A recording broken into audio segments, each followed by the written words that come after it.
여기는 목회자 인사이동을 보니까 한국하고는 좀 다른 것 같아요. 한국에서는 여기는 이제 목회자가 다른 합회를 컨택하기도 하고 또 다른 합회에서나 다른 연합회에서 목회자를 연락을 해서 다른 데로 데려가기도 하고 하잖아요.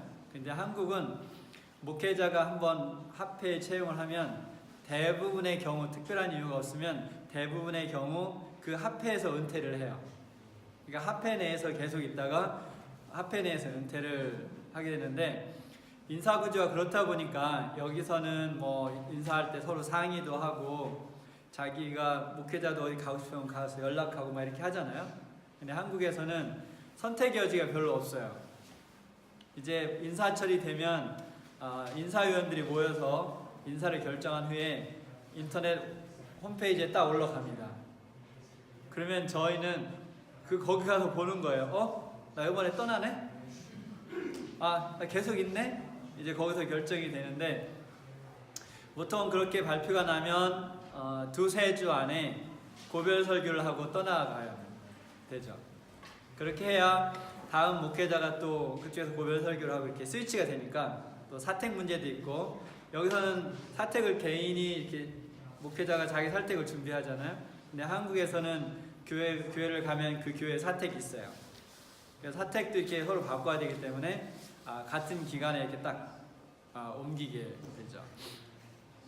그래서 저도 여러 번 그렇게 발표를 해서 교회를 옮겼었는데, 이제 옮기게 되면 갑자기 이제 고별 설교를 준비해야 되잖아요.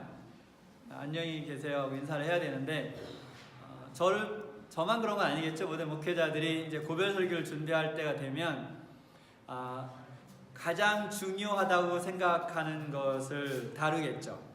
그때 그래서 이것만은 교인들이 꼭 기억했으면 좋겠다라는 것을 이제 고별 설교 주제로 다루곤 하죠. 그러니까 저도 그랬던 것 같아요. 가장 중요한 문제들 다뤘고, 그리고 이제 교회를 떠날 때 가장 이제 마음에 걸리는 사람들은 이제 침례를 받은 지 얼마 안 됐거나 그동안 성경 공부를 했지만 아직 침례를 받지 않은 사람들이 제일 마음에 걸려요. 그러면 이제 장로님들에게 특별한 부탁을 하죠. 물론 그러지 않아도 잘 하시겠지만 장로님들에게 잘 부탁합니다. 잘 도와주세요. 이분들이 잘할 수 있도록. 근데 어쨌든 이렇게 인사하고 떠나가는 것이 쉽지가 않아요. 교회 가족으로 이렇게 같이 3년 4년 이렇게 살다가 어느 날 갑자기 또 떠나가고, 한국 인사구조 속에서는 떠나간 다음에 전에 있던 교회에 떠난 목회자가 자꾸 전화를 하면 안 돼요. 그러면 새로운 목회자가 적응을 잘 못하겠죠. 그래서 마음이 아파도 떠나면 그냥 가슴 앓이만 하는 거예요. 전화도 못하고 잘 있나 그냥 궁금해하고. 아마 여기 계셨던 그 박 목사님도 그러실 거예요. 다 여러분들 연락하고 싶지만 자주 연락하시지만 그렇게 못하는 이유가 그렇게 해서 계속해서 그분과 연결이 되면 제가 왔을 때 여기에 적응하는 것이 힘들기 때문에 그분도 이제 그렇게 못하실 거라고 생각이 듭니다. 그러니까 가슴 앓이를 하는 거예요. 그러니까 어렵죠, 그렇죠? 어려운데, 오늘 우리가 읽었던 그 성경 봉독에 보면 요한복음 17장이잖아요. 17장에 예수님께서 그 가슴 앓이를 하고 있는 거예요. 이제 조금 있으면 붙잡히시고 십자가에 가시고 부활해서 이제 사랑하는 제자들을 떠나서 가셔야 되는데, 예수님도 역시 제일 중요한 것, 너희들이 내가 3년 반 동안 가르친 걸 다 잊어버려도 이것만은 잊어버리면 안 되겠다는 중요한 게 있겠죠. 요한복음 17장을 잘 보면 왜 예수님께서 17장에 그런 기도를 하셨는지 그것을 알 수 있어요. 그래서 오늘은 예수님이 제자들을 떠나가시기 전에 제자들에게 정말로 꼭 이것만은 너희들이 기억해야 하고 싶던 것을 기도로서 표현을 하셨습니다. 그래서 예수님께서 이 하신 요한복음 17장의 기도는 예수님과 하나님 아버지 사이의 기도의 내용이지만, 이 기도의 내용을 제자들이 들었을까요? 못 들었을까요? 못 들었으면 누가 기록했겠어요? 그쵸? 제자들이 이 기도의 내용을 들었어요.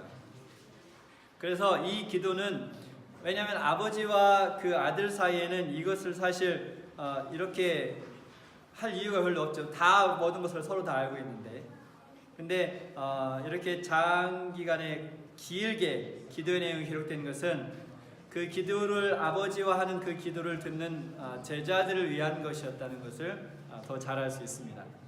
물론 내용도 제자들을 위한 기도였고요.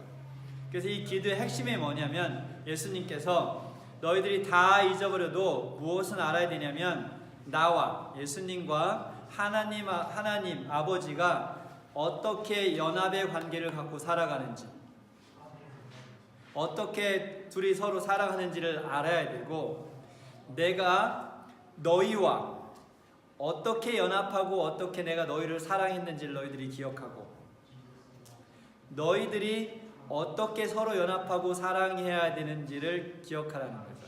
관계에 대한 내용이었어요. 예수님과 아버지와의 관계, 예수님과 제자들 간의 관계, 그리고 제자들 사이의 관계를 요한복음 17장에서 다루고 있습니다. 그래서 17장 13절을 보면 이렇게 말씀하셨어요. 지금 내가 아버지께로 가오니 내가 세상에서 이 말을 하옵는 것은 그들로 내 기쁨을 그들 안에 충만히 가지게 하려 함이니이다. 여기도 보면 제자들이 기도를 들었다는 내용을 알 수 있죠. 그렇죠? 지금 이렇게 여기서 기도하는 이유가 뭐냐면 이 말을 하는 것은 내 기쁨을 그들 안에 충만히 가지게 함이니이다. 근데 요한복음 17장을 이해하기 전에 우리가 먼저 이해해야 될 것이 있는데 소유권에 대한 것이에요. 소유권. 하나님께서 이렇게 온 우주와 이 지구와 우리를 창조하셨죠. 창조하셨다라는 말은 이 지구의 소유권이 누구에게 있다는 거죠? 네, 하나님께 있고, 그럼 우리의 소유권은 누구에게 있다는 거죠? 하나님. 그래서 시편 24편 1절에 보면 땅과 거기에 충만한 것과 세계와 그 가운데에 사는 자들은 다 여호와의 것이로다. 이것이 공식적인 문서예요. 기록된 문서에는 온 땅과 하늘과 그 안에 살고 있는 모든 사람이 다 누구의 것이라고요? 다 하나님 아버지의 것이다. 이것이 공식적인 문서인데 문제가 하나 생겼죠. 아주 오래 전에, 지구가 생기기 전에 천사장이었던 루스벨, 사탄이 무엇을 거부했어요? 자기에 대한 하나님의 소유권을 거부했습니다. 나는 나다. 내가 왜 하나님을 경배해야 되냐? 자기의 소유권, 하나님이 갖고 있는 자기에 대한 소유권을 사탄이 거부하죠. 혼자만 거부한 게 아니라 그것은 이제 문서상에는 하나님의 것이기 때문에 사탄이 그렇게 말해도 문서상에는 역시 여전히 루스벨도 누구 거예요? 하나님 거죠. 그래서 사단이 다른 천사들을 속여서 야, 너희는 하나님의 소유가 아니야 라고 한 것은 결국 속임수죠. 네, 문서상에는 그렇게 안 돼 있으니까. 그러니까 다른 사람의 소유를 자기 것이라고 한 거죠. 그래서 천사들을 속여서 그들도 역시 하나님을 경배하는 것을 멈추게 했습니다. 근데 사단이 거기서 그치지 않았죠. 에덴 동산에 가서 누구를 속였습니까? 아담과 하와를 속이고 그 다음에 하와로 인해서 아담도 같이 넘어가게 됐죠. 결국은 뭐를 얘기하는 거냐면 야, 하나님이 너희 만들었어도 너희는 하나님 것이 아니야. 그냥 너희는 너대로 사는 거야. 네가 중요하지. 결국은 이 죄에 보면 아이가 중간에 있는 거죠. 그래서 이렇게 말하기 좋아하는 사람들은 이렇게 sin이 S-I-N이잖아요. 그 sin의 한가운데 누가 있어요? I, 내가 있는 거죠. 그래서 이 죄의 가운데 보면 내가 있어요. 그래서 아담과 하와도 역시 그 소유권을, 하나님에 대한 소유권을 거부하고 사탄을 따르게 됩니다. 사탄이 거기서 그쳤나요? 아니죠. 여전히 오늘날까지 세상에 있는 모든 사람들을 속이고 있죠. 야, 하나님이 너를 만들었는지는 모르겠지만 너는 너대로 살면 돼. 네 인생은 네 거야. 네 인생이 중요한 거야. 이러면서 하나님의 백성들을 자기 것으로 속이죠. 근데 에덴 동산 이후에 하나님에게는 계속해서 어떤 사람들이 있었냐면, 사단이 거짓말을 하고 있고 시편 24편 1편에 기록된 것처럼 우리는 다 하나님의 것이다 라는 것을 계속해서 주장해온 사람들이 있었죠. 우리는 그 사람들을 예언자라고 부르기도 하죠. 그렇죠? 근데 이런 모든 예언자들이 있은 후에 누가 이 땅에 오셨어요?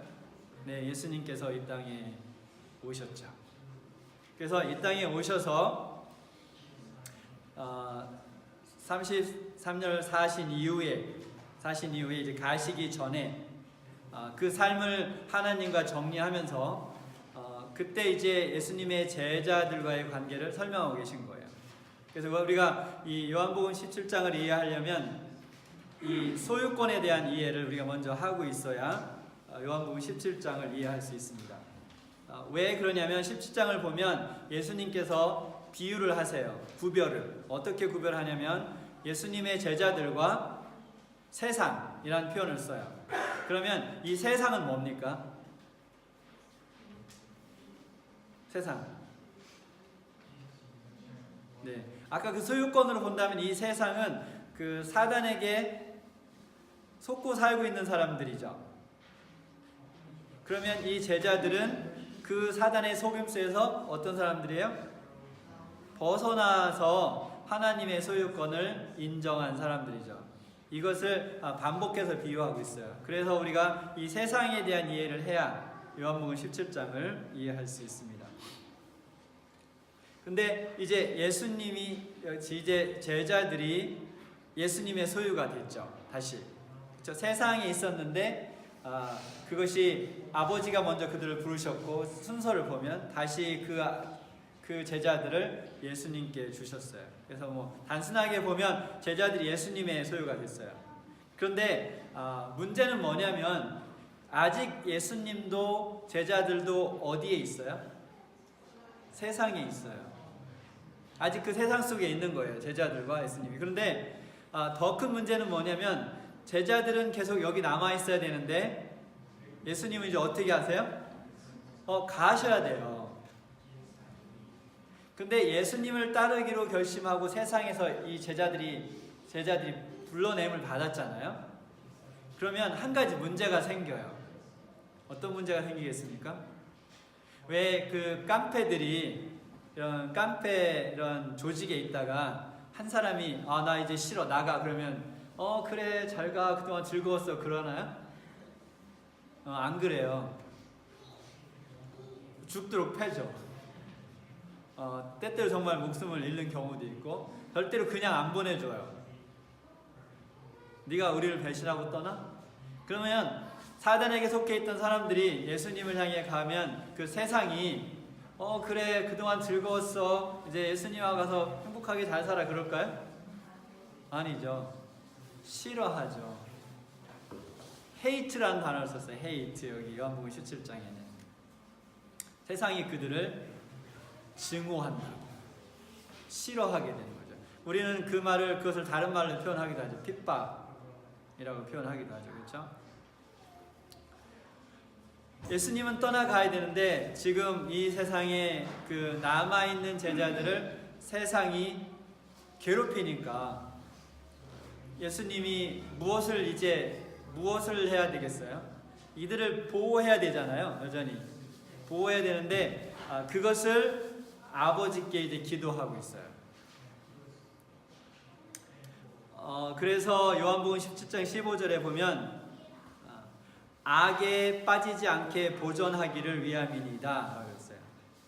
근데 이게 악에 빠지지 않게 우리말보다는 악으로부터 그러니까 사탄으로부터 우리 애들 이 제자들을 아버지 지켜주세요 그 말이에요. 지금까지 누가 지켰어요? 이제 지금까지 예수님이 지키셨는데 이제 예수님이 떠나가시면서 아버지 우리 이 제자들을 지켜주세요. 그러니까 제가 말씀드렸던 것이 아버지가 안 지키겠어요 이 기도 안 하면? 네? 지키죠. 근데 지금 제자들에게 무엇을 알려주기 위한 거예요? 야, 내가 떠나도 지금까지 내가 너를 지켰지? 걱정하지 마. 누가 지킬 거야? 아버지께서 지킬 거야. 지켜주실 거야. 라고 그 이야기를 우리가 돌려서 본다면 그렇게 이해할 수 있습니다. 그런데 이 제자들을 악한 자들로부터, 여기서 악한 자라는 말은 그 예수님의 소유권, 하나님의 소유권을 거부하는 사람들을 말하는 거예요. 우리가 보통 선악을 그런 걸 말하는 것이 아니라, 이 악한 자로부터 보호해달라고 했는데 이 보호 대상이 누구예요? 제자들. 12제자인가요?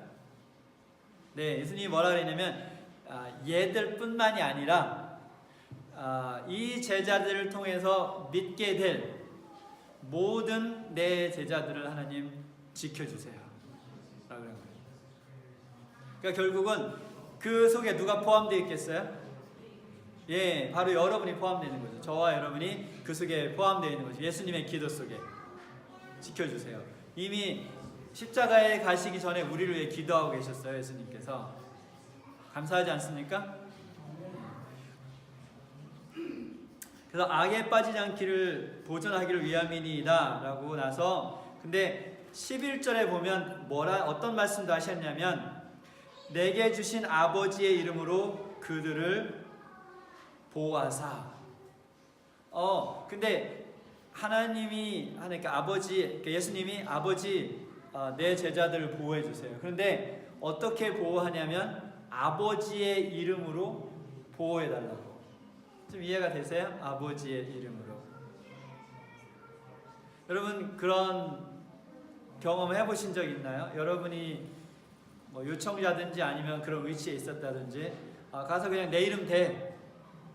그렇죠? 내 이름 대. 내 이름 되면 어떻게 되는데요, 여러분? 다 해결돼. 그런 경험 해보셨나요? 네, 살려면 그런 경험 할 수 있죠. 그러니까 제가 부탁을 받아서 누구한테 부탁을 해서 어떻게 할까요? 그러면 가서 내 이름 대. 그러면 아니면 우리가 어떤 위치에 있을 때 누구를 도와줄 때 그래 그럼 내 이름 대. 이렇게 하죠, 그렇죠? 내 이름 대. 근데 사람도 어떤 위치에 있을 때 그 이름에 대면 보호가 되고 일이 해결되잖아요. 저는 그 제7일 안식일 예수 재림교회라는 그 이름에 보호를 받은 적이 있어요. 제가 선교사 다녀왔다, 천명 선교 다녀왔다고 했는데 이제 필리핀에서 먼저 팔라우라는 섬으로 갔어요. 팔라우에서 야보로 이제 건너가기 위해서 이제 직행이 없었기 때문에 그래 팔라우에 내렸는데 이제 필리핀으로 가는 선교사들이 보통 의약품을 많이 가져가요. 그래서 갑자기 도착하자마자 동네 의사가 되죠. 의사, 약사. 주로 있는 거는 뭐 감기약, 진통제 이런 건데 뭐 모든 질병이 와도 줄 거는 감기약, 진통제밖에 없는데 이상한 건 아무거나 저도 다 나서요. 네, 신기하죠? 저도 그런 경험 꽤 많이 했어요, 선교지에서. 근데 그 약품이 남은 것을 가지고 이제 팔라우로 갔는데 거기 이제 그 세관을 지나갈 때 걸린 거예요. 당신 뭐 하는 사람이야? 왜 이렇게 의약품이 많아 집에? 이래서 안내 보내주는 거였어요. 그래서 제가 저를 소개했습니다. 나는 제7일 안식일 예수 재림교회 선교사다. 그리고 나는 팔라우에 머무는 것이 아니라 이제 하룻밤 자고 내일 비행기를 타고 야합으로 간다. 거기가 내 선교지다. 그랬더니 이 사람이 갑자기 진짜? 재림교인이야? 그러더니 잠깐만 기다리라고 하더니 저를 그 세관이 아닌 다른 곳으로 데려갔어요. 떨렸죠, 좀. 뭔가 또 이제 문제가 생기는 게 아닐까 하는데 딱 갔는데 누군가가 저를 기다리고 있었어요. 누구였냐면 위생병원에, 거기도 이제 위생병원이 있는데 거기서 근무하시는 의사 선생님이신데 저를 마중 나온 거였어요. 그래서 저는 누가 마중 나오는지 아무것도 모르고 그냥 이제 어디서 자야 될지도 모르고, 원래 선교사의 삶이 그렇더라고요. 그러니까 아무것도 몰라요. 그냥 이제 가서 내렸는데 저를 마중 나왔는데 그 의사 선생님이 저를 세관을 통과하지 않고 다른 곳을 거쳐서 그냥 잘 데리고 나가서 위생병원에 있는 게스트하우스에 저를 머물게 해줬어요. 근데 한 1시간 정도 머물렀었는데 지금 그때 현재 부통령이 아니라 전 X 부통령이었던 분이 저를 찾아왔어요. 이상하죠? 예, 찾아와서 자기도 제7일 안식일 예수 재림교인이다 라고 소개하시고 자기 사무실도 보여주고 그 다음에 이렇게 시내 투어도 이렇게 시켜준 다음에 맛있는 식사까지 사서 먹여주고 저를 보냈어요. 그래서 제7일 안식일 예수 재림교회라는 이름이 그 팔라우라는 섬나라에서는 굉장히 좋은 이름이었어요. 그렇죠? 그래서 그 이름 때문에 편안하게 나갔고 잘 대접을 받았습니다. 그런데 여기 지금 예수님이 말하는 아버지의 이름, 이 아버지의 이름은 어떤 이름이냐면 말씀으로 온 세상을 창조하신 이름이에요. 그리고 이 세상의 모든 것을 다 소유하신 분의 이름이죠. 그거보다 더 힘이 있는 이름이 있나요? 없죠. 그 이름으로, 그 아버지의 이름으로 내 제자들을 지켜주세요. 예수님께 지금 이러고 있죠. 그런데 이렇게 지켜달라고 한 이유가 뭐냐면 그 11절의 뒷부분을 보면 우리와 같이 그들도 하나가 되게 하옵소서 그랬어요. 이건 기대 안 했죠, 그렇죠? 이렇게 지켜주면 뭐 잘 먹고 잘 살고 뭐 사업도 잘 되고 애도 잘 낳고 뭐 공부도 잘하고 뭐 이렇게 될 것 같은데 그게 아니고 잘 지켜줘서 이들도 하나가 되게 해 주옵소서라고 기도를 했습니다. 그러면 지금 뭐로 옮겨졌어요? 우리가 소유권에 대한 이야기를 했고 예수님이 제자들을 지켜달라고 아버지에게 기도하는 내용을 했어요. 근데 그 지켜달라고 한 이유가 뭐였냐면 연합이었어요. 연합. 그러면 이제 우리가 연합이 뭔지를 알아야 되겠네요. 그렇죠? 여기서 그러면 예수님께서 말하고 있는 연합은 어떤 연합일까요? 여러분 연합을 경험해 보셨나요? 여러분 가족의 연합이 있습니까? 가족끼리 연합이 돼요? 네, 될 때도 있고 안 될 때도 있죠. 네, 될 때도 있고 안 될 때도 있죠, 그렇죠? 저희 집도 그래요. 연합이 될 때도 있고 안 될 때도 있고. 먹을 때 연합이 잘 돼요? 네. 먹을 때도 연합이 안 되는 집들이 있어요. 다행이에요. 네, 부부가 서로 좋아하는 게 다르면 연합이 잘 안 되더라고요. 전에 같이 있던 부목사님 중에 한 분이 부부가 서로 원하는 게 달라. 그래서 가끔 식사를 같이 하자고 하면 그 목사님이 부목사님이 저보고 그럼 목사님 오늘 이거 먹어요. 그러면 사모님이 목사님 지난번에 그거 먹었는데 저거 먹어요. 그래서 결국은 둘이 합의를 보기 전에 가지 못하는 그런 상황이 벌어지기도 합니다. 근데 이런 연합을 말하는 것일까요? 예수님이 지금 이들도 우리와 같이 하나가 되게 해달라고 했죠. 결국 예수님이 말한 연합은 뭐였냐면 삼위일체 하나님의 연합이었어요. 아버지와 여기서 성령은 이란 빠져 있지만 아버지와 아들과 성령이 우리가 연합하고 있잖아요. 아버지 하나님. 이 제자들도 위니펙 한인교회 교인들도 우리와 같은 그런 연합을 하게 해주세요 라고 했어요. 큰일 났네요 이제. 네? 우리가 어떻게 그런 연합을 하죠? 사람이 하나님 모든 것에 완벽하시고 그 사랑으로 가득 차 있는 그 하나님의 연합을 우리가 할 수 있게 해달라고 기도했습니다. 그런데 그 이유가 뭐였냐면 이제 또 다른 이유가 나와요. 왜 이들을 연합하게 해달라고 했냐면 요한복음 17장 21절에 아버지여 아버지께서 내 안에 내가 아버지 안에 있는 것 같이 그들도 다 하나가 되어 우리 안에 있게 하사 세상으로 아버지께서